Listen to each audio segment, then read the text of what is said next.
Baik, bismillahirrahmanirrahim. Assalamualaikum warahmatullahi wabarakatuh. Perkenalkan, nama saya Eka Kurniawan Arisandi. Saya dari Prodi S1 Informatika angkatan 2018. Di sini saya akan menjelaskan tentang sistem perhotelan bambu, yaitu untuk tugas UAS dari ANSI. Oke, yang pertama di sini saya akan membahas mengenai latar belakangnya. Poin 1.1, deskripsi sistem informasi. Pada era globalisasi seperti saat ini, perkembangan teknologi informasi yang begitu pesat itu sangat berperan penting dalam berbagai sektor kehidupan manusia. Salah satu contohnya maksudnya itu pada bidang internet. Dengan internet dan kebutuhan akan internet itu tinggi, hal ini berbeda pada hotel bambu. Untuk saat ini hotel bambu itu masih menggunakan reservasi secara manual, yaitu melalui telepon dan pencatatan mengenai tamu hotel kapan check-in, dan masih menggunakan tenaga manusia dan tidak menggunakan komputerisasi. Maka dari itu, kebutuhan akan informasi yang cepat terhadap sektor perhotelan membutuhkan sistem informasi yang tepat, baik kelayakan sistem, permodelan data, workflow, serta user interface-nya. Maka kelompok kami ingin merancang suatu sistem informasi hotel bambu yang akan kami terapkan pada platform mobile dan desktop. Penerapan pada platform tersebut bertujuan agar memudahkan di mana nantinya pelanggan atau user akan dimudahkan dengan memesan melalui mobile, sedangkan owner dan resepsionis itu akan dimudahkan dengan memonitori pegawai serta user melalui desktop. Untuk pembuatan sistem informasi ini, kami menggunakan Microsoft Visual Studio 2019 untuk pembuatan aplikasi, baik itu yang berbasis desktop ataupun berbasis mobile, serta menggunakan SQL Server Management Studio 2018 yaitu untuk pembuatan database-nya. Kemudian poin 1.2 yaitu ruang lingkup. Sistem perhotelan ini dibuat hanya membahas mengenai reservasi kamar dan kepegawaian pada hotel bambu. Proses yang dibuat pada sistem informasi ini hanya membahas masalah antara pemesan dengan resepsionis dan kepegawaian pada hotel bambu. Kemudian pada perancangan ini tidak dibahas mengenai proses bisnis di luar, itu seperti stok makanan, pembayaran untuk kebutuhan hotel, dan lain sebagainya. Kemudian yang poin 1.3 yaitu mengenai anggota tim proyek. Di sini kami terdiri dari 4 orang anggota. Yang pertama itu adalah Alex, yaitu sebagai product owner. Kemudian ada saya sendiri, Eka Kurniawan, yaitu sebagai Scrum Master. Kemudian ada Fikri Triananda, yaitu sebagai development team. Dan yang terakhir ada Rahmat Mufli Arifin, yaitu sebagai development team juga. Kemudian untuk poin 1.4 yaitu jadwal proyek. Yang pertama, nama dari proyek itu sendiri adalah Sistem Informasi Perhotelan Bambu. Kemudian product owner-nya adalah Alex. Untuk waktu mulainya itu dimulai pada tanggal 13 bulan 4 tahun 2020 dan berakhir pada tanggal 23 bulan 6 tahun 2020. Untuk rinciannya adalah sebagai berikut. Oke, yang pertama yaitu sprint planning dan sprint 1, yaitu dilaksanakannya pada tanggal 13 bulan 4 tahun 2020 dan berakhir pada tanggal yang sama pula. Untuk waktu pengerjaan selama 4 jam. Untuk PIC-nya adalah saya sendiri. Statusnya itu in progress. Kemudian selanjutnya itu sebagai seorang owner, saya ingin presensi QR code pegawai. Untuk story point-nya itu 8. Kemudian waktu mulainya itu pada tanggal 14 bulan 4 tahun 2020 dan berakhir pada tanggal 27 bulan 4 tahun 2020. Ini untuk waktu pekerjaan itu selama 12 hari. Kemudian PIC-nya adalah Mufri. Untuk statusnya sendiri in progress. Kemudian selanjutnya, sebagai seorang user, saya ingin menggunakan fitur login agar aplikasi saya dapat terpersonalisasi baik jenis kamar yang sering dipesan dan pelayanan yang didapat dari hotel bambu. Untuk story point-nya itu sendiri adalah 1. Kemudian waktu mulainya itu dimulai pada tanggal 27 bulan 4 tahun 2020 dan berakhir pada tanggal 28 bulan 4 tahun 2020. Untuk durasi pengerjaan itu sendiri selama 2 hari. Untuk PIC-nya adalah Fikri, statusnya adalah in progress. Kemudian untuk selanjutnya sprint review, demo, dan sprint retrospektif itu dikerjakan pada tanggal 29 bulan 4 tahun 2020 dan berakhir pada tanggal 29 bulan 4 tahun 2020. Untuk waktu pekerjaannya itu sendiri selama 4 hari. Kemudian untuk PIC-nya adalah semua anggota. kemudian statusnya adalah in progress. Kemudian yang kedua, sprint planning 2 dan sprint 2 itu dikerjakan pada tanggal 29 bulan 4 tahun 2020. Kemudian berakhirnya juga pada tanggal 29 bulan 4 tahun 2020. Waktu pengerjaannya selama 4 jam. Untuk PIC-nya itu adalah saya, status in progress. Kemudian selanjutnya, sebagai seorang owner, saya ingin tahu pendapatan. Oke, untuk story point-nya itu adalah 3. Untuk waktu pengerjaannya dimulai pada tanggal 30 bulan 4 tahun 2020 dan berakhir pada tanggal 5 bulan 5 tahun 2020. Untuk waktu pengerjaan itu sendiri selama 4 hari. Kemudian PIC-nya adalah move free. Untuk statusnya itu sendiri adalah in progress. Kemudian selanjutnya, sebagai seorang resepsionis, saya ingin melihat siapa saja user yang telah melakukan pembayaran supaya dapat melakukan check-in pada kamar yang dipesan. Untuk story point itu sendiri adalah 3. Kemudian untuk waktu mulai itu mulai tanggal 6 bulan 5 dan berakhir pada tanggal 11 bulan 5. Untuk waktu pengerjaan itu sendiri selama 4 hari. Untuk PIC-nya adalah Fikri, statusnya in progress. Kemudian sebagai seorang user, saya ingin fitur bayar cepat sehingga saya dapat menghemat waktu. Oke, untuk story point-nya itu sendiri adalah 5. Kemudian untuk waktu pengerjaan dimulai pada tanggal 12 bulan 5 dan berakhir pada tanggal 18 bulan 5. Kemudian untuk durasi pengerjaan itu selama 6 hari. PIC-nya adalah Fikri, statusnya in progress. Kemudian selanjutnya, sebagai seorang user, saya ingin fitur refund supaya saya dapat menarik kembali uang yang sudah saya keluarkan pada pemesanan kamar. Untuk story point-nya di sini adalah 5. Kemudian untuk di sini tanggal mulai itu mulai tanggal 19 bulan 5 dan berakhir pada tanggal 28 bulan 5. Untuk waktu pengerjaan itu sendiri selama 7 hari. Untuk PIC-nya adalah move free, statusnya in progress.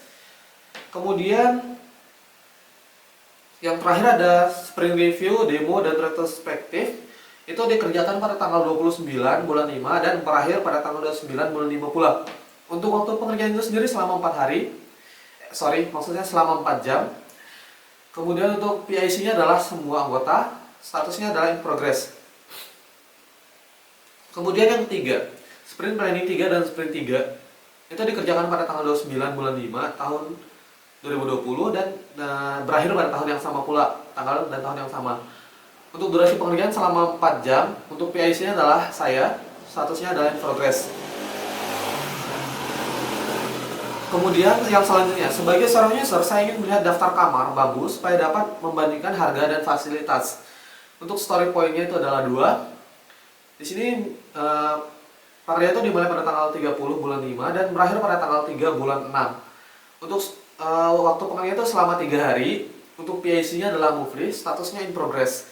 Kemudian sebagai seorang owner, saya ingin memiliki hak akses admin. Di sini story point-nya itu adalah 2.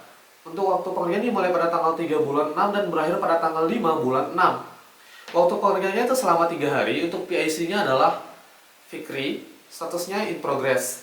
Kemudian sebagai seorang resepsionis, saya ingin mengubah status user menjadi check out supaya user lain dapat memesan kamar tersebut. Untuk story point-nya di sini itu 3. Kemudian waktu pengerjaan itu dimulai pada tanggal 6 bulan 6 dan berakhir pada tanggal 10 bulan 6. Untuk waktu pengerjaan itu sendiri selama 4 hari. PIC-nya adalah Fikri, statusnya adalah in progress. Kemudian sebagai seorang user, saya ingin melakukan pemesanan kamar cepat supaya dapat menghemat waktu ketika melakukan pemesanan. Untuk story point di sini adalah 3. Kemudian waktu pekerjaan dimulai pada tanggal 10 bulan 6 dan berakhir pada tanggal 15 bulan 6. Waktu pekerjaan selama 4 hari. Kemudian untuk PIC-nya adalah move free, untuk statusnya in progress. Kemudian selanjutnya, sebagai seorang resepsionis, saya ingin fitur untuk menjawab layanan customer melalui chat supaya dapat lebih mudah dalam memberikan tanggapan. Untuk story point-nya di sini adalah 2. Kemudian waktu pengerjaan dimulai pada tanggal 15 bulan 6 dan berakhir pada tanggal 17 bulan 6. Waktu pengerjaannya selama 3 hari. PIC-nya adalah Fikri, statusnya in progress.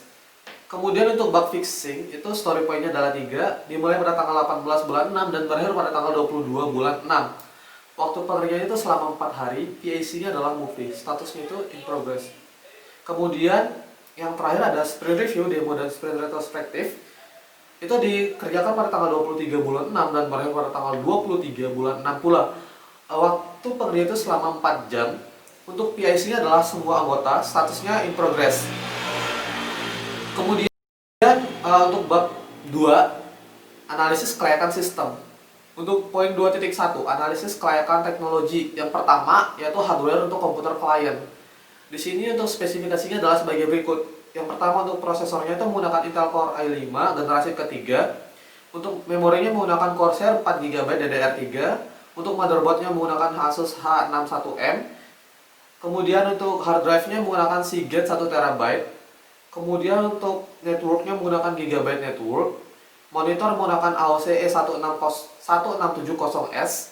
Kemudian keyboardnya menggunakan Comic K870. Untuk mouse-nya menggunakan Avortex Office. Kemudian hardware untuk server. Spesifikasinya adalah sebagai berikut. Untuk prosesornya sendiri menggunakan Intel Core i5 generasi ketiga. Memorinya menggunakan Corsair 8GB DDR3. Motherboardnya menggunakan Asus H61M.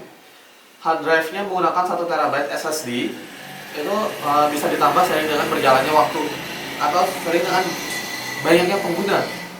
Kemudian yang kelima yaitu network, menggunakan Gigabyte Network. Kemudian monitor menggunakan AOC E1670S. Untuk LAN card-nya menggunakan RTL816 Master Chip. RTL8169 Master Chip. Untuk routernya menggunakan TP-Link Archer T7 AC1750 wireless dual band GB router. Kemudian untuk software. Untuk softwarenya sendiri di sini menggunakan Windows 10 Pro 64 bit. Kegunaannya itu sebagai sistem operasi. Kemudian Visual Studio Professional 2019 yaitu untuk pembuatan aplikasi berbasis desktopnya. SQL Server Management 2019 yaitu untuk pembuatan database. Kemudian Android Studio untuk pembuatan aplikasi mobile. Adobe XD untuk perancangan UI ataupun UX. Kemudian Microsoft Visio yaitu untuk perancangan sistem. Kemudian yang poin 2.2 yaitu analisis kelayakan ekonomi. Yang poin 2.2 ini dibagi menjadi beberapa bagian. Yang pertama yaitu poin 2.2.1 yaitu analisis biaya manfaat. Oke, untuk biaya-biaya sendiri yang pertama biaya pengembangan sistem. Yaitu ada biaya pengadaan yaitu sebesar 25 juta rupiah. Kemudian ada biaya persiapan operasi yaitu sebesar 2.500.000 rupiah. Selanjutnya masuk ke biaya proyek. Biaya proyek ini sendiri terdiri dari yang pertama biaya konsultan yaitu sebesar 1.100.000 rupiah. Kemudian tahap analisis sistem sebesar 1.500.000 rupiah. Kemudian tahap desain sistem sebesar 2.500.000 rupiah. Kemudian ada penerapan sistem sebesar 2 juta rupiah. Untuk biaya penyusutan 0. Kemudian total dari biaya proyek itu sendiri sebesar 7.100.000 rupiah. Oke, untuk total biaya pengembangan sistem yaitu totalnya sebesar 26 juta rupiah. Kemudian masuk ke biaya operasional dan perawatan. Yang pertama yaitu operasional. Biaya operasionalnya di awal tahun itu di awal pembuatan itu masih 0. Kemudian memasuki tahun pertama itu ada 1.700.000 rupiah. Kemudian di tahun keduanya ada 2.150.000 rupiah. Di tahun ketiga ada 2.550.000 rupiah. Kemudian itu biaya perawatan di awal pembuatan itu masih 0. Kemudian memasuki tahun pertama itu sebesar 2.100.000 rupiah. Di tahun kedua 2.340.000 rupiah. Dan di tahun ketiga yaitu 2.800.000 rupiah. Oke, untuk total biaya operasional perawatan itu sendiri untuk awalnya masih 0, kemudian tahun pertama itu sebesar 2.700.000 rupiah, di tahun kedua 2.850.000 rupiah, dan di tahun ketiga yaitu 8.650.000 rupiah. Kemudian total biaya itu sendiri di awal-awal itu sebesar 28 juta rupiah. Kemudian di tahun pertama itu sebesar 6.500.000 rupiah, di tahun kedua yaitu sebesar 7.340.000 rupiah, dan di tahun ketiga yaitu sebesar 8.650.000 rupiah.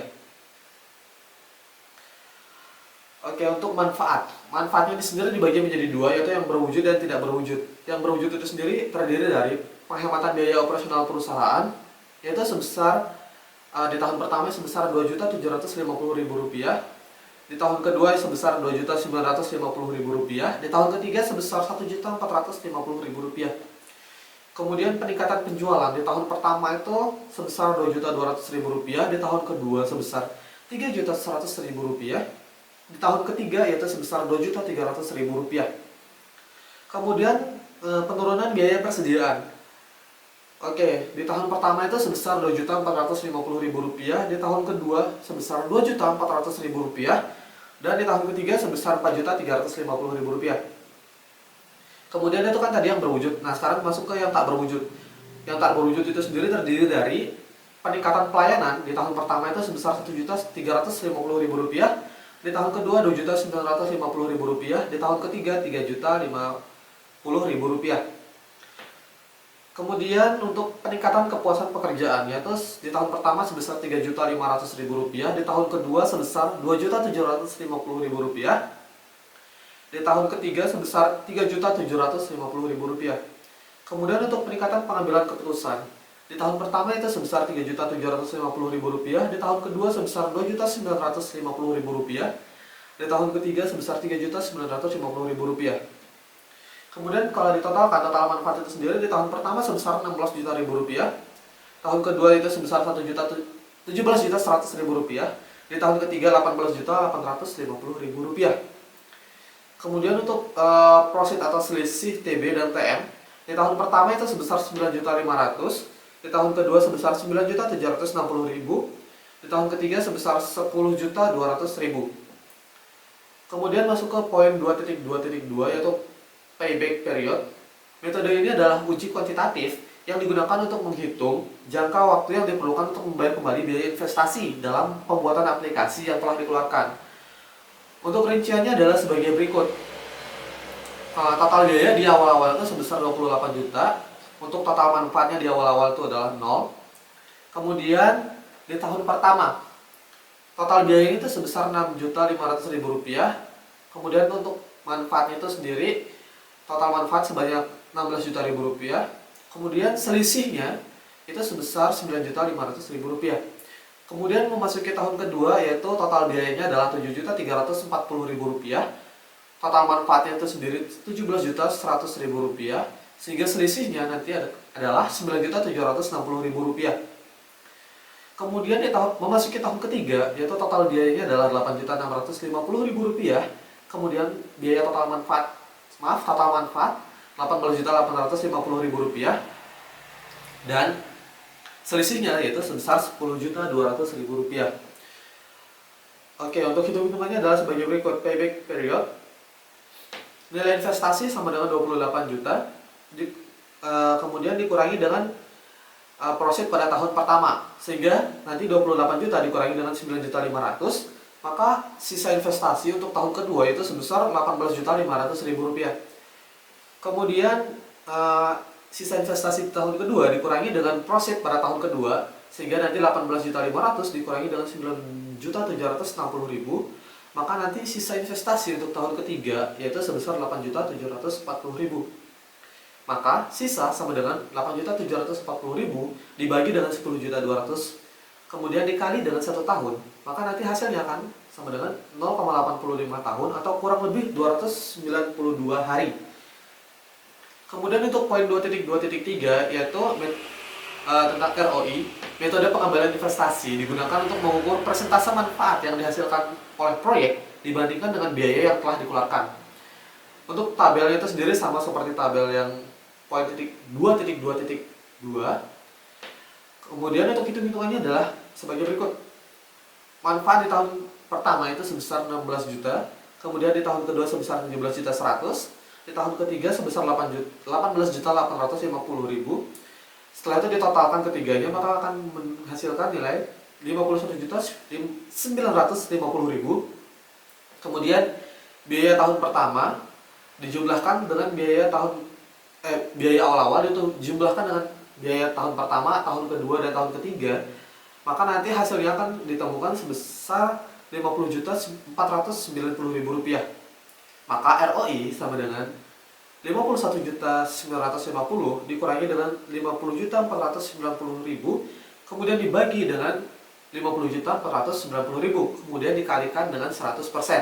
Maka nanti hasilnya itu sendiri akan 1.460.000 dibagi dengan 50.490.000 dikalikan dengan 100%, hasilnya adalah 2,89%. Itu adalah untuk ROI-nya.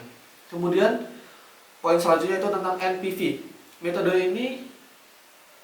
nilai sekarang bersih merupakan metode yang memperhatikan nilai waktu dari uang. Metode ini menggunakan suku bunga diskonto yang akan mempengaruhi profit atau arus dari uangnya.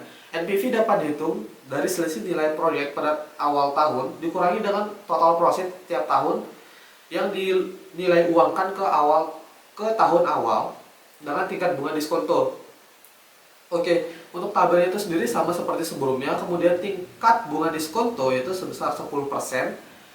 Untuk hitung-hitungannya adalah sebagai berikut. NPV sama dengan minus 28 juta ditambah 500 dibagi dengan 1 ditambah dengan 10% dipangkatkan 1 ditambah dengan 9.760.000 dibagi 1 ditambah 10% dipangkatkan 2, kemudian ditambahkan juga dengan 10.200.000 dibagi dengan 1 tambah 10% dipangkatkan 3. Maka nanti NPV sama dengan minus 28 juta ditambah 9.500 per 1,1 ditambah 9.760 per 1,2 ditambah 10.200 per 1,33. NPV sama dengan minus 28 juta ditambah dengan 8.636.363,63 ditambah dengan 8.066.115,702, kemudian ditambahkan dengan 7.669.172,932, maka NPV sama dengan minus 28 juta ditambah dengan 24.371.652,264, maka nanti hasilnya adalah 3.668.347,736 rupiah. Kemudian poin selanjutnya yaitu poin 2.3 yaitu analisis kelayakan hukum. Secara hukum, sistem informasi yang dibuat memenuhi aturan undang-undang yang berlaku dikarenakan perangkat lunak yang digunakan adalah legal. Perangkat lunak utama yang dipakai untuk menerapkan sistem informasi ini adalah perangkat legal dan terlisensi yang dijalankan sistem operasi terlisensi Windows 10. Untuk spesifikasinya sebagai berikut. Untuk Windows 10 Pro 64-bit dan Visual Studio Professional 2019 itu menggunakan lisensi. Kemudian untuk SQL Server Management 2019 itu bersifat open source. Kemudian Android Studio open source juga. Adobe XD dan Microsoft Visio itu menggunakan lisensi. Kemudian poin 2.4 yaitu analisis kelayakan operasional. Sistem ini dibuat dengan memperhatikan cara pengoperasional sistem berdasarkan kebutuhan tamu serta resepsionis hotel Bambu untuk mengakses informasi. Desain dan struktur di sistem yang dibangun tidak berbeda dengan yang biasa digunakan dengan tujuan yaitu untuk mempermudah penggunaan dalam mengakses sistem. Kemudian untuk poin 2.5 yaitu analisis kelayakan jadwal. Sistem ini dibuat dalam waktu 2 bulan 2 minggu yang terdiri dari yang pertama sprint planning meeting itu selama 1 minggu, kemudian sprint backlog itu selama 8 minggu, sprint review selama 1 minggu, kemudian jika ditotalkan semuanya menjadi 10 minggu atau jika dirubah menjadi 2 bulan 2 minggu. Karena semua fase SDLC atau Software Development Life Cycle dilalui secara bertahap dan masing-masing tahapannya membutuhkan waktu yang wajar, maka sistem ini layak secara jadwal atau schedule-nya. Oke, sekian penjelasan dari saya untuk bab 1 dan bab 2-nya. Untuk kurang dan lebihnya saya mohon maaf. Sekian, terima kasih. Assalamualaikum warahmatullahi wabarakatuh. Bab 3. Identifikasi masalah dan workflow. 3.1. Identifikasi masalah. Sasaran dan batasan. Sasaran sistem dengan adanya sistem informasi yang diterapkan pada Hotel Bambu ini, maka kegiatan akan diadakan secara otomatis, baik pendataan tamu maupun urusan karyawan. 2. Meningkatkan kinerja karyawan, terutama resepsionis pada hotel. Dikarenakan diterapkan sistem informasi ini, serta karyawan dapat langsung membersihkan atau merapikan kamar yang telah dipesan, tanpa harus menunggu tamu hotel datang, sehingga tamu hotel ketika datang ke hotel langsung masuk ke kamar tanpa harus menunggu di lobi untuk kamar dibereskan oleh karyawan. Dari sini meningkatkan kinerja berkat diterapkan sistem informasi ini dapat mempengaruhi kepuasan tamu hotel. Penurunan biaya terutama pada tenaga kerja serta alat penunjang kantor seperti kertas, tinta, dan sebagai hal tersebut dikarenakan resepsionis hanya butuh sedikit pencatatan karena semua proses sudah terotomatisasi. Informasi dapat meningkatkan hal tersebut dapat dilihat dari tamu hotel yang tidak perlu survei kamar. Ketika ingin memesan kamar tamu hotel cukup melihat dari foto yang tersedia pada aplikasi. Batasan pada sistem. Sistem tidak seluruh karyawan dapat menggunakan sistem informasi ini. Hanya orang terkait sistem informasi ini saja yang dapat menerapkan kasus resepsionis serta owner. 2. Sistem informasi ini hanya berlaku untuk melakukan reservasi kamar atau untuk user, serta kepersonilian untuk owner. Masalah yang dihadapi. Ada beberapa masalah sebelum diterapkan sistem informasi ini, yaitu tamu sulit mengetahui kamar yang mana tersedia. Ketika ingin booking kamar yang diinginkan ternyata sudah ada yang memesan. 2. Pembayaran booking kamar yang sangat sulit. 3. Konfirmasi pembayaran yang lama. 4. Proses check-in yang lama. 5. Pelayanan yang sulit untuk turis. Identifikasi penyebab masalah. Penyebab dari masalah yang diuraikan pada poin sebelumnya yaitu karena metode yang masih manual, tamu tidak dapat mengetahui kamar ini sudah di booking atau belum. Selain dengan menanyakan langsung dengan resepsionis, tamu harus datang ke hotel terlebih dahulu untuk membayar booking hotel. 3. Resepsionis sulit memverifikasi mana tamu yang sudah melakukan pembayaran dengan transfer. 4. Tamu yang sudah melakukan pemesanan kamar tentunya harus menunggu dulu untuk melakukan proses check-in, dan ini berlangsung cukup lama untuk tamu yang datang dari jauh dengan jarak waktu yang cukup panjang dari proses check-in. 5. Beberapa dari turis sulit untuk berkomunikasi dengan pelayan hotel karena ada dari mereka yang tidak bisa bahasa Inggris dan hanya bisa bahasa asli negara mereka. Identifikasi titik keputusan. Berikut merupakan bagian yang menjadi penyebab masalah. 1. Pengguna yang masih memesan secara manual. 2. Pembayaran yang tidak efektif. 3. Proses verifikasi yang menyulitkan resepsionis. 4. Proses check-in yang memakan waktu. 5. Media komunikasi yang tidak tersedia. Identifikasi personel kunci. Personel kunci dalam masalah ini adalah resepsionis yang bisa jadi berpesan sebagai call center. Bila mana resepsionis ini nantinya gagal dalam memahami paperwork flow perusahaan, maka akan terjadi masalah kepada pengguna. 3.2. Workflow. Selanjutnya workflow. Berikut workflow sebelum diterapkan sistem informasi, yaitu aktivitas, yaitu versi reservasi. Tamu hotel. Pertama, tamu hotel datang ke hotel untuk memeriksa apakah ada kamar kosong atau tidak. 2. Jika ada, maka tamu dapat menyerahkan KTP dan melakukan pembayaran, namun pilihan tamu hotel dalam pemesanan kamar terbatas bila mana kamar yang diinginkan sudah dipesan. 3. Tamu melakukan pembayaran dengan resepsionis. 4. Jika jam belum menunjukkan waktu untuk check-in, maka tamu menunggu di lobi. 5. Jika sudah menunjukkan jam check-in, tamu harus menunggu lagi di lobi untuk dibereskan kamarnya. 6. Resepsionis melakukan check-in manual dan mencari data tamu apakah kamu tersebut pernah menginap atau tidak sebelum hal ini diterapkan agar mudah melakukan pendataan karena masih manual. 7. Resepsionis menggunakan status user menjadi check-in setelah waktu yang ditentukan untuk check-in. 8. Resepsionis memberikan kunci kamar ke tamu. 9. Karyawan membawakan makanan sesuai dengan kamar yang dipesan. Selanjutnya, tamu mendapatkan kamar yang telah ia pesan. Kemudian tamu minta pada pelayan dengan cara menelpon melalui resepsionis. 2. Resepsionis menerima permintaan pengguna dan meneruskannya ke karyawan.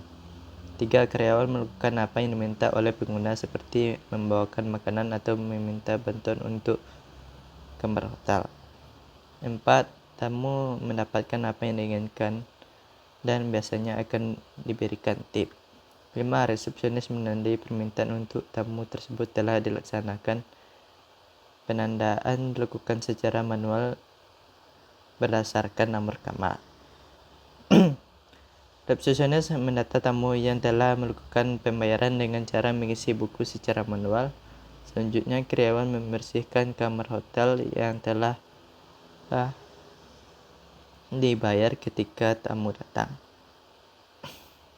Setelah tamu datang, tamu melakukan check-in dan resepsionis mengisi buku tamu hotel secara manual dan menulis bahwa tamu tersebut telah melakukan check-in, lalu resepsionis memberikan kunci ke karyawan. Selanjutnya, karyawan mengantar ke kamar yang telah dipesan. Ketika check-out, resepsionis mengisi buku tamu lagi dan menandai bahwa tamu tersebut sudah meninggalkan hotel. Bab 4. Analisis kelemahan sistem. 41. Performance. Faktor performance. Apartemen resepsionis tugas melakukan penawaran kamar. Hasil analisis masalah. Pada sistem lama Hotel Bambu ditemukan beberapa kelemahan yang diterapkan pada sistem lama. Di antaranya adalah terlalu banyak tahap-tahap untuk pemesanan dan kecepatan akses yang masih lama. Solusi atau peluang. Dengan platform pesan online, maka proses akan cepat dan tidak terlalu banyak bertahap-tahap karena dari proses pemilihan kamar, pembayaran check-in, semuanya dilakukan secara otomatis. 42. Informasi. Faktor informasi. Departemen bagian pemesanan tugas melihat informasi mengenai hotel. Hasil analisis masalah. Pada sistem lama Hotel Bambu, informasi mengenai hotel yang ditampilkan pada halaman info hotel masih kurang jelas dan lengkap, dan informasi pemesanan yang tertera di email konfirmasi pesanan masih kurang jelas sehingga terkadang membingungkan pelanggan untuk melakukan pembayaran atas pesanan yang telah dilakukan. Solusi atau peluang. Pada platform mobil akan diberikan informasi mengenai kamar hotel beserta foto-foto kamar hotel, harga fasilitas yang diberikan serta pelayanan khusus untuk beberapa kamar VIP. 43. Faktor ekonomik. Departemen bagian pemasaran tugas melakukan booking kamar. Hasil analisis masalah. Promosi seperti brosur dan iklan Hotel Bambu yang lama kurang menarik sehingga memberikan efek pada jumlah trafik fisik yang memesan kamar Bambu. Hotel Bambu menurun sehingga membuat jumlah transaksi sedikit dan sering terjadinya masalah double booking yang berdampak pada banyaknya pelanggan yang melakukan cancel dan atau pembatalan pesanannya dengan tidak memesan kamar lain sehingga membuat Hotel Bambu merugi. Solusi atau peluang. Promosi pada internet dengan memanfaatkan target app milik Google sehingga user yang membutuhkan kamar semisal terlihat yang traveling yang akan mendapatkan iklan tersebut, lalu proses booking dilakukan secara online dan langsung jadi customer yang paling cepat yang akan mendapatkan kamar, sehingga kamu tidak perlu datang ke tempat untuk memastikan apakah kamar sudah dipesan atau belum, cukup dengan melihat pada aplikasi mobil. 44. Kontrol. Faktor kontrol. Pertama, resepsionis tugas monitor pembayaran. Hasil analisis masalah. Pada sistem lama masih manual, karyawan Hotel Bambu tidak bisa memonitor transaksi pembayaran dengan cepat karena masih dilakukan secara manual sehingga sulit untuk melakukan kontrol dan pengecekan pembayaran yang masih dilakukan secara manual bisa pembayaran terjadi human error. Solusi atau peluangnya, untuk karyawan telah disediakan aplikasi desktop tersendiri untuk departemen tertentu seperti resepsionis guna memonitor dan memverifikasi pembayaran lalu melakukan check-in. 45. Efisiensi. Faktor efisiensi. Semua departemen. Tugas pergantian sistem. Hasil analisis masalah. Pada sistem lama Hotel Bambu masih dikelola oleh perusahaan outsource sehingga jika ada enchantment atau penggantian yang berhubungan dengan sistem lama tidak bisa dilakukan langsung oleh Hotel Bambu karena menunggu ketersediaan waktu dari pihak perusahaan outsource yang membutuhkan waktu lama sehingga penilaian tidak efisien. Solusi atau peluang. Sistem diberikan secara penuh oleh Hotel Bambu dengan tambahan tenaga kerja seperti admin untuk perawatan sistem sehingga jika ada pergantian sistem masih bisa disesuaikan. 46. Service. Departemen admin, tugas member user. Hasil analisis masalah. Pada sistem lama tidak ada pelayanan khusus untuk semua pelanggan, baik pelanggan baru maupun pelanggan yang sudah terdaftar menjadi member Hotel Bambu. Solusi atau peluangnya. Pada sistem baru akan diberikan platform mobil untuk pengguna yang mengharuskan untuk mendaftar terlebih dahulu sebagai member. Lalu jika pengguna atau user atau tamu sudah memesan kamar tertentu dengan jumlah kesekian kali, maka akan mendapatkan reward tertentu seperti potongan harga untuk beberapa kamar VIP.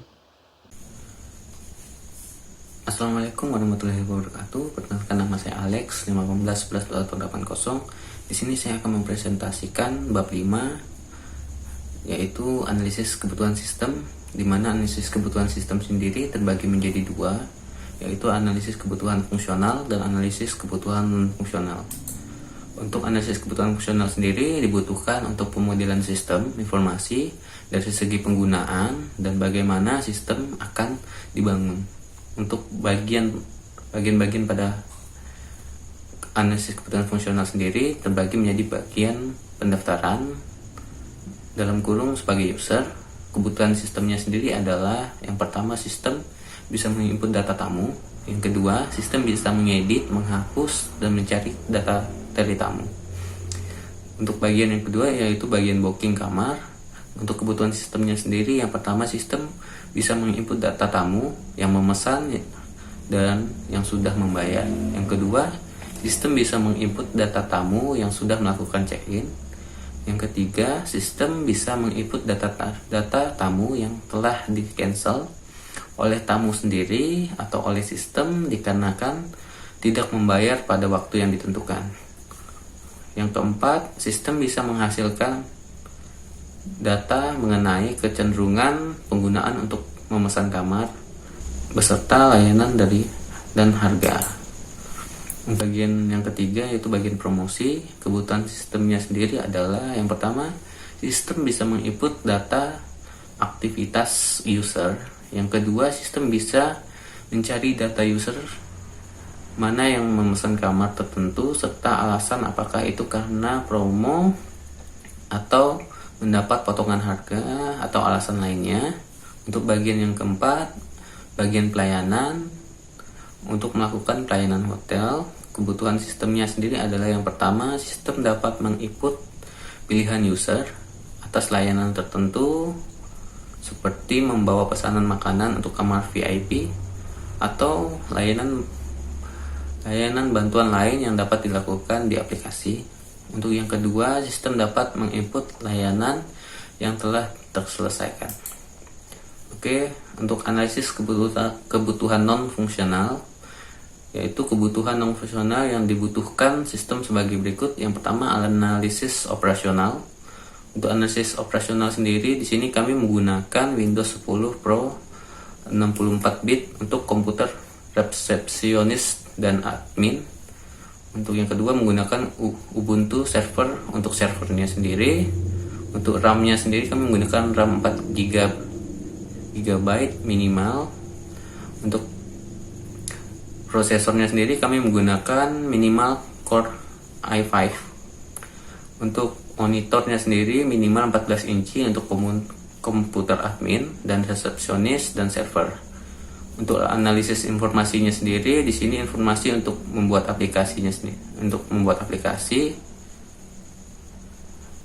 untuk analisis informasinya di sini informasi untuk memulai aplikasi, informasi menginputkan aktivitas tamu yang baru, informasi promosi, informasi validasi masuk data pengguna, informasi detail kamar dan harga. Untuk analisis kinerjanya sendiri yaitu waktu bekerja server yaitu 24 jam, untuk waktu bekerjanya admin selama jam kerja, untuk waktu kinerja resepsionis yaitu selama 24 jam, untuk waktu pelayanan kamar yaitu 24 jam, untuk perawatan server sebulan sekali.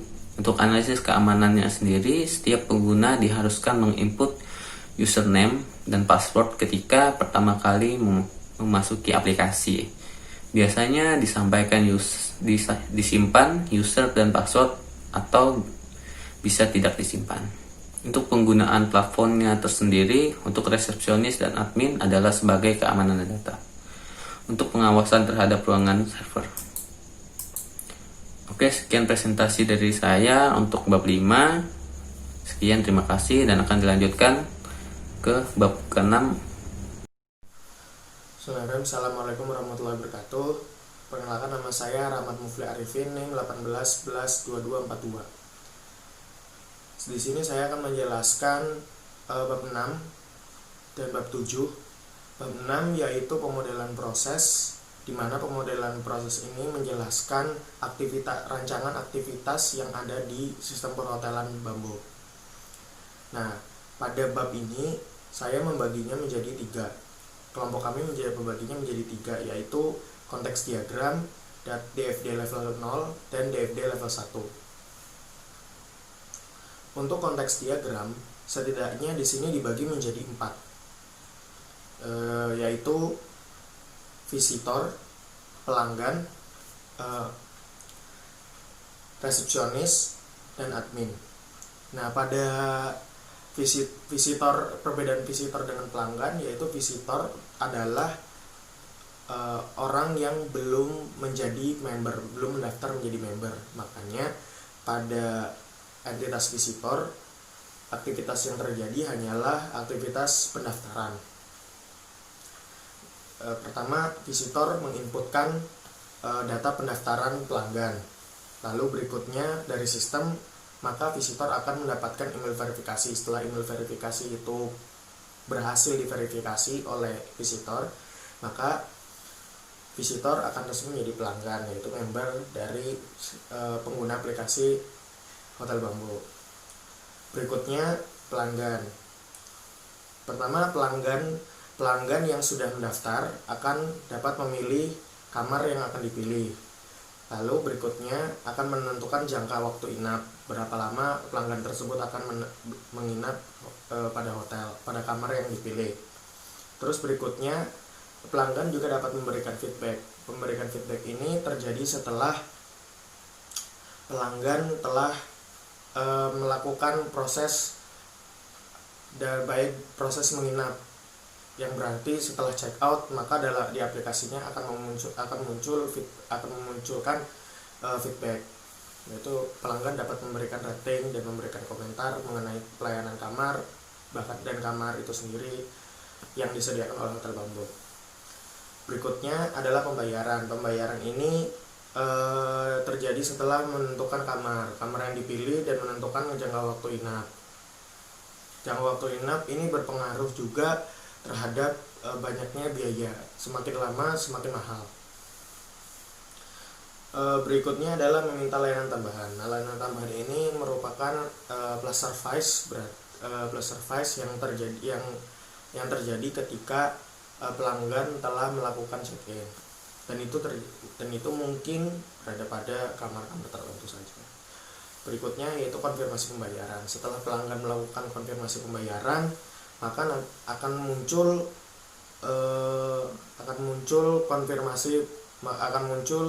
bahwa pelanggan telah melakukan pembayaran di emailnya. Berikutnya yaitu mendapatkan layanan tambahan. Ya, itu terjadi setelah pelanggan meminta layanan tambahan tadi plus service. Lalu berikutnya menginput banyaknya orang. Menginput banyaknya orang ini terjadi ketika pelanggan melakukan pemilihan kamar. Input banyaknya orang juga berpengaruh juga terhadap biaya tambahan. Nanti akan ditotalkan mulai dari jangka waktunya dan banyaknya orang yang menginap pada kamar tersebut. Tentunya untuk setiap kamar mempunyai kapasitas dari setiap orang, kapasitas orang yang berbeda-beda. Berikutnya mengonfirmasi check-in. Setelah pelanggan ingin mendapatkan kunci, maka pelanggan harus menandai bahwa pelanggan itu telah melakukan check-in. Berikutnya setelah pelanggan ingin mendapatkan KTP-nya, karena nanti ketika ada penukaran kunci ketika pelanggan ingin melakukan check-in, maka setidaknya pelanggan memberikan bukti surat kependudukan, yaitu KTP. Dan ketika ingin mengambilnya lagi, maka pelanggan harus mengonfirmasi check out terlebih dahulu. Berikutnya resepsionis melakukan verifikasi check-in, memberi info check-in, memenuhi permintaan ini setelah mendapatkan layanan. Lalu berikutnya verifikasi check out. Setelah itu admin mendapatkan admin hanya mengurus laporan tersebut berupa laporan check-in dan check-out, laporan pendapatan, laporan kamar batal, dan laporan pelanggan. Berikutnya DFD level 0. DFD level 0 ini dibagi menjadi 5 sub, yaitu registrasi tamu, berikutnya pemilihan kamar, ketiga check-in dan check-out, keempat memberi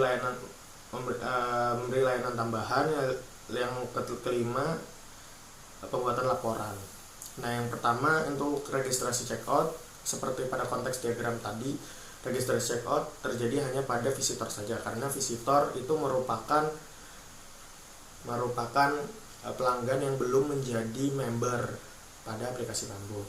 Nah, visitor ini melakukan aktivitas mendaftar, lalu mendapatkan email verifikasi. Dan berikutnya pada DFD level 0 ini terdapat setidaknya 5 data store, yaitu data store pelanggan, terus berikutnya confirmation, invoice, dan kamar.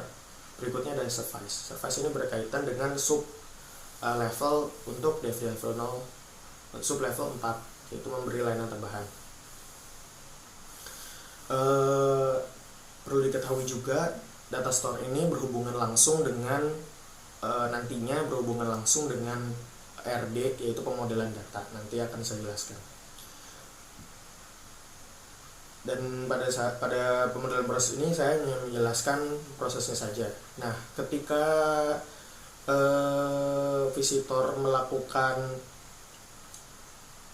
pendaftaran, maka nanti sistem akan mengeluarkan data pelanggan. Data pelanggan ini bisa berupa email, password, yaitu dan nomor unik untuk pelanggannya, dan lain-lain.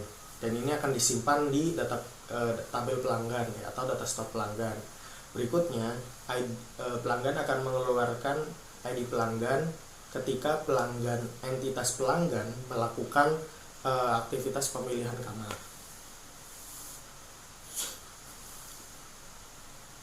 Ketika pelanggan melakukan aktivitas pemilihan kamar.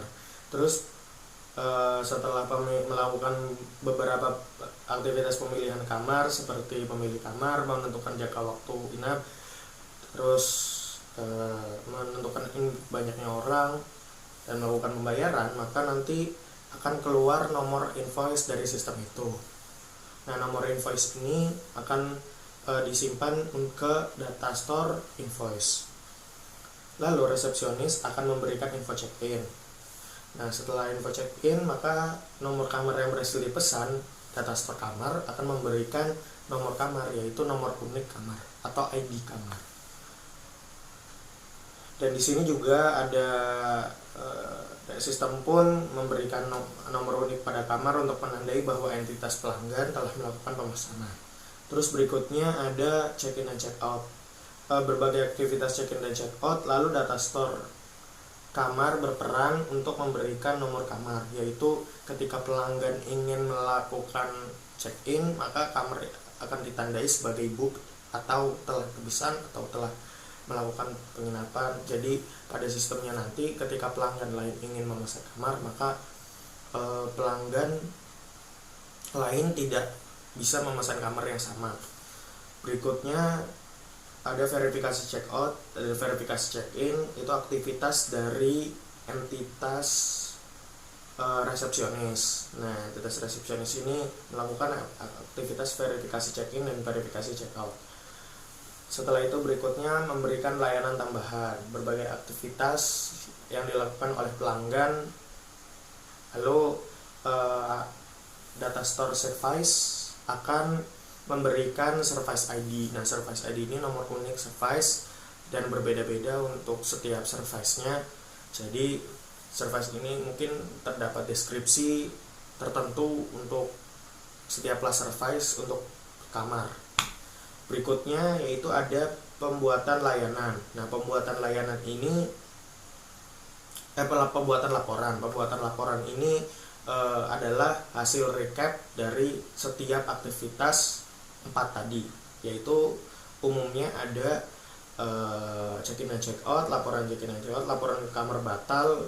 Ketika pelanggan ingin melakukan pembatalan kamar, maka akan ada laporannya. Terus laporan pendapatan dan laporan tentang pelanggan, yaitu laporan pelanggan adalah laporan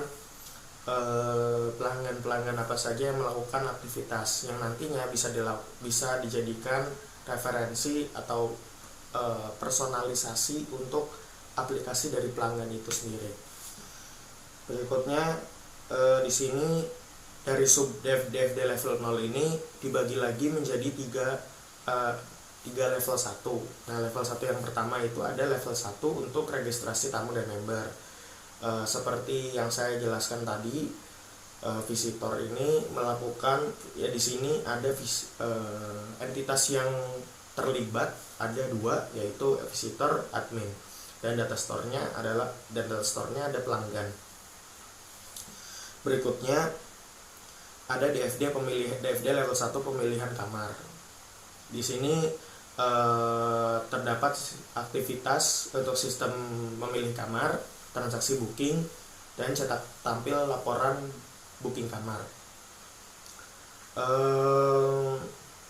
Di sini aktivitas yang keluar dari cetak tampil laporan booking kamar yaitu ada laporan pembayaran.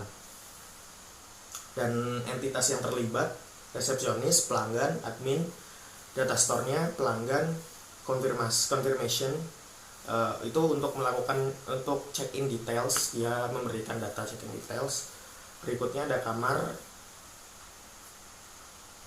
itu nanti akan memberikan nomor kamar. Lalu ada invoice ini untuk pembayaran. Berikutnya ada level 1 check-in dan check-out. Di sini ada sub levelnya, itu pertama ada check-in, check-out, lalu cetak tampil laporan check-in dan check-out. Di sini ada entitasnya pelanggan, admin, resepsionis. Untuk datastore-nya ada pelanggan dan kamar. Berikutnya bab 7 yaitu pemodelan data. Pemodelan data ini berkaitan dengan datastore tadi yang ada di pemodelan proses bab 6. Nah, pada perancangan basis data ini kami menggunakan SQL Server versi 18 tahun 2020 yang terbaru dengan bahasa query yang digunakan yaitu Transact SQL. Alasannya kenapa kami memilih ini yaitu mendukung berbagai versi. Terus ada dokumentasi produk online karena di Microsoft sendiri itu udah banyak dokumentasi untuk penulisan sintaks dari query ini. Terus yang berikutnya mendukung Microsoft Premier, mendukung on-premise dan cloud database. Seperti yang kita tahu, Microsoft juga sekarang sudah ada cloud database sendiri, yaitu Azure. Terus yang kelima, banyak tools. Pada Microsoft SQL Server ini banyak sekali tools yang bisa digunakan, tidak kalah juga dengan MySQL. Berikutnya mendukung di platform Linux, sehingga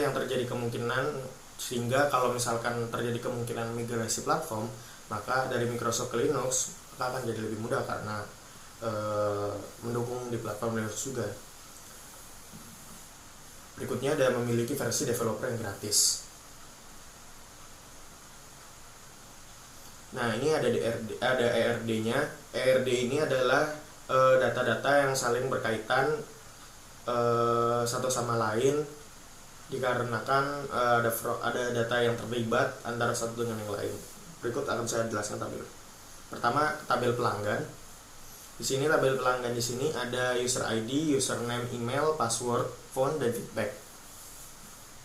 Berikutnya ada tabel kamar. Nah, tabel kamar ini di sini ada nomor kamar. Nah, nomor kamar ini tadi akan menjadi pemilih untuk di pemodelan proses tadi. Nomor kamar ini akan menjadi tanda untuk aktivitas pemilihan kamar. Berikutnya ada user ID. User ID ini adalah foreign key dari pelanggan, ya berkaitan dengan pemilihan kamar tadi. Terus berikutnya ada harga. Ini total harga maksudnya. Fasilitas ini sebenarnya adalah deskripsi untuk fasilitas yang diberikan untuk setiap kamar. Pelayanan tadi available plus service. Terus berikutnya status ini maksudnya available atau booked atau sudah diinapkan tuh misalkan. Berikutnya adalah jumlah orang. Jumlah orang tadi berfungsi untuk pada aktivitas menginput banyaknya jumlah orang, itu untuk menampung. Sini dia tidak mandatory. Yang mandatory tadi di situ ada user ID. Berikutnya ada review. Review di sini nanti akan masuk ke feedback. Aktivitas feedback. Berikutnya ada tabel service. Nah, pada tabel service ini di sini ada service ID, user ID juga, karena nanti kan ketika ada service ID maka harus ditandai juga bahwa user ID inilah yang memesan service ID tertentu. Berikutnya yang ketiga yaitu ada service name. Yang keempat ada description. Berikutnya ada nomor invoice, user ID, nomor kamar, total harga. Di sini nomor invoice ini merupakan ID unik untuk nomor invoice. Jadi setiap pembayaran akan berbeda-beda, karena nanti kalau misalkan nggak ada ID invoice atau nggak ada tabel invoice, nanti ketika pembayaran berikutnya maka akan dihitung sama untuk pembayaran yang sebelumnya. Jadi mungkin nanti bisa ada tumpang tindih data, jadi itu nggak baik. Berikutnya ada confirmation. Tabel confirmation yaitu ID untuk konfirmasi. Karena berbeda juga untuk setiap pembayaran, maka berbeda pula untuk struk setiap konfirmasi istilahnya. Kalau di pembelian itu struknya. Nah, ini karena tabel confirmation itu berkaitan dengan tabel invoice, maka di sini akan nomor invoice atau ID untuk invoice-nya, yaitu namanya nomor invoice, itu berperan sebagai foreign key untuk tabel confirmation di sini. Berikutnya ada pay date. Pay date ini pembayaran yang dilakukan, karena nanti di sistemnya akan ada jangka waktu pembayaran. Nah, di sini ada pay date-nya. Terus berikutnya ada check-in date.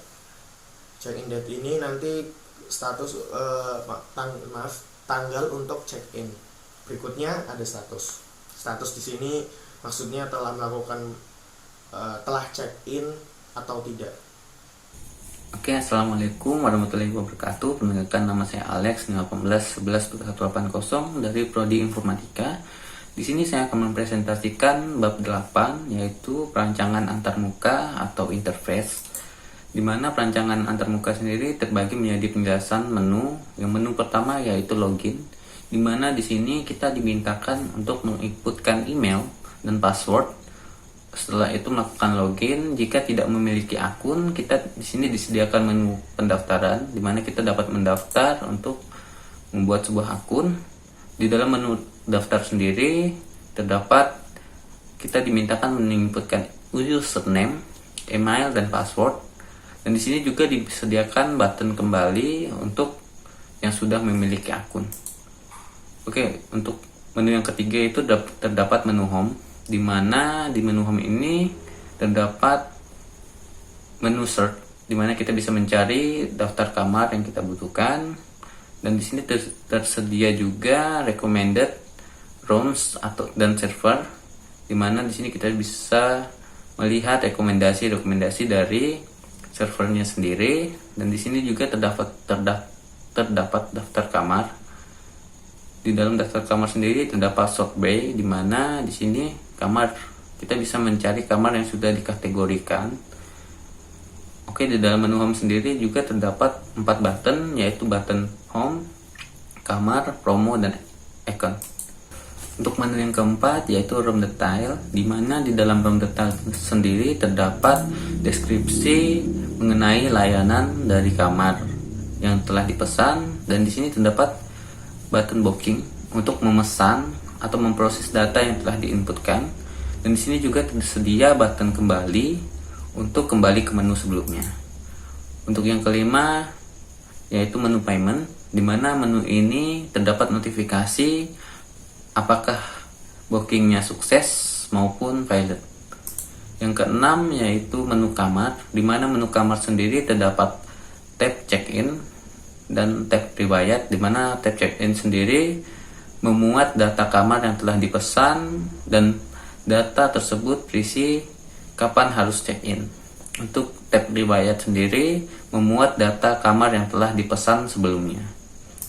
Untuk yang ketujuh yaitu menu promo, di mana menu ini menginformasikan tentang promo-promo yang telah ada di Hotel Bambo.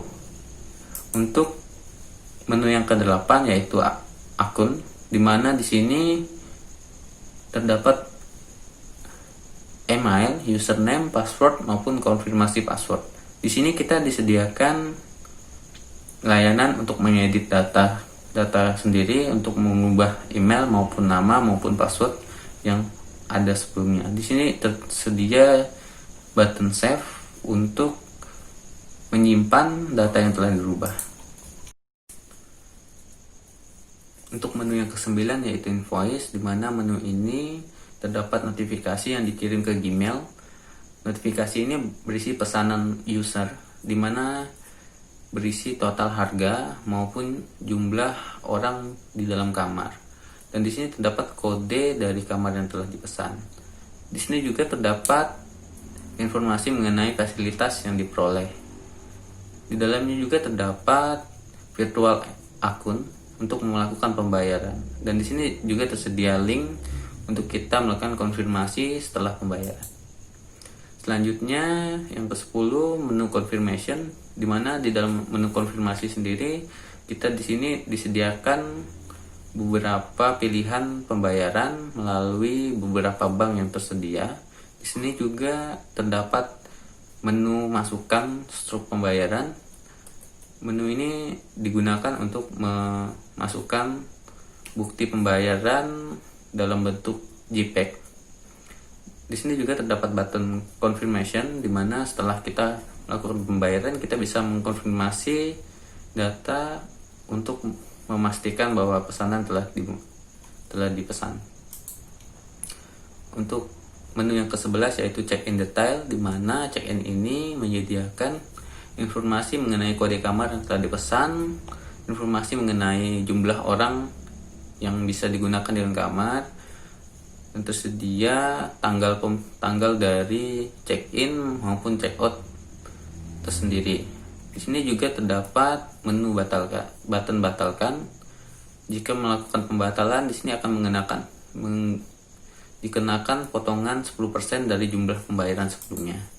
Selanjutnya untuk menu ke-12 yaitu search, di mana di sini kita diberikan layanan untuk mencari kamar-kamar yang telah memiliki rating yang bagus untuk mendapat pilihan yang baik untuk user.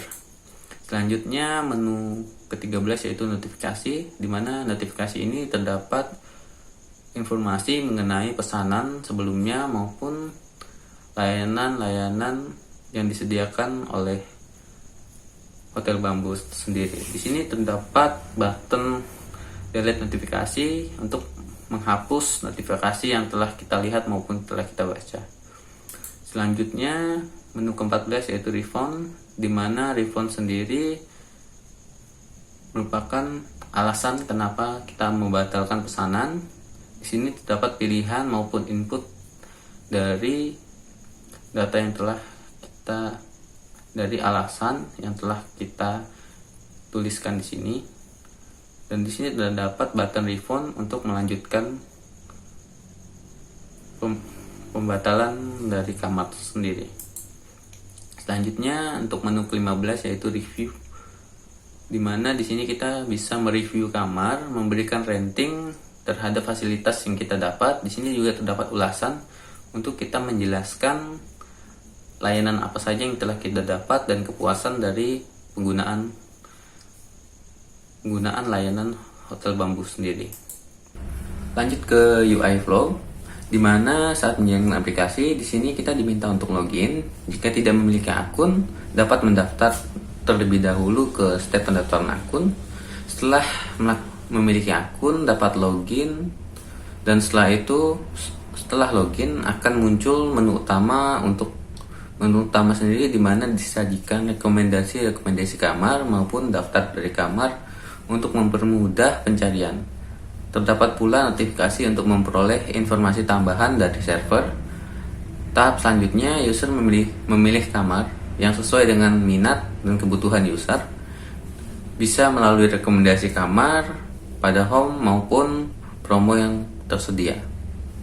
Jika sudah masuk ke dalam menu kamar, di sini kita disajikan deskripsi dan layanan seputar kamar yang diminta untuk menentukan jumlah dari user yang akan menempati kamar. Setelah menemukan kamar yang cocok untuk ditempati, user dapat melanjutkan dengan mengklik tombol button booking sekarang. Setelah menekan tombol button, di sini akan ditampilkan rekomendasi kamar berdasarkan rating dan kepuasan user sebelumnya.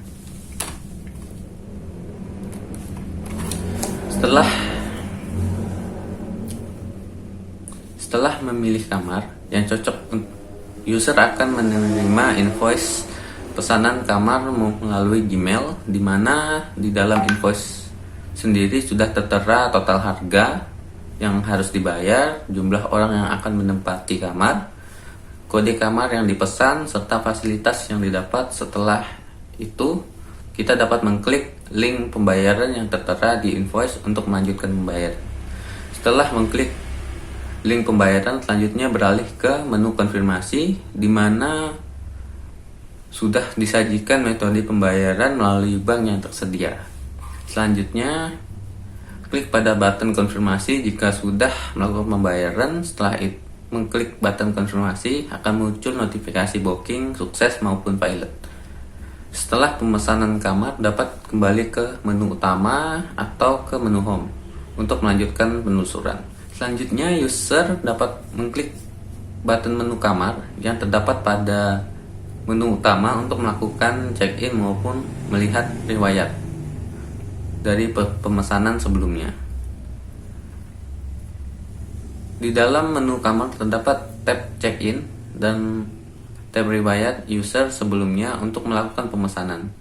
Dalam tab check-in, kita dapat cek detail dari kamar yang sudah dipesan. Setelah masuk ke dalam menu check-in, detail akan disajikan informasi seputar kode invoice, tanggal bayar, serta tanggal check-in. Dalam menu ini juga terdapat button batalkan jika jika pihak user tidak jadi melakukan pemesanan kamar. Klik tombol button batalkan jika ingin masuk ke menu refund. Di dalam menu refund di sini user akan diminta untuk mengisi alasan kenapa melakukan pembatalan. Jika sudah mengisi data yang diperlukan, dapat melanjutkan dengan mengklik button refund sekarang untuk melanjutkan pembatalan. Setelah mengklik button batalkan, sekarang akan muncul pilihan batalkan atau tidak jadi batalkan. Jika ingin batalkan, dapat dilanjutkan dengan button tak batalkan. Setelah dibatalkan, akan muncul notifikasi berhasil refund dan dapat kembali ke menu utama. Selanjutnya, pada tab riwayat terdapat informasi seputar riwayat inap pada user. Di sini user diminta melakukan penilaian atau pemberian rating pada fasilitas maupun kepuasan user yang telah diperoleh melalui link review di bawah. Setelah mengklik review, akan muncul toolbar di mana user diminta memberi bintang pada kamar maupun ulasan. Dan setelah itu, dilanjutkan dengan mengklik tombol review maupun cancel review. Setelah review, user dapat kembali ke menu home untuk mengecek promo yang tersedia jika ingin melakukan pemesanan lagi atau masuk ke menu akun untuk mengecek atau merubah data user. Oke, sekian presentasi dari kelompok kami. Jika ada kesalahan kami mohon maaf. Sekian kami ucapkan wassalamualaikum warahmatullahi wabarakatuh.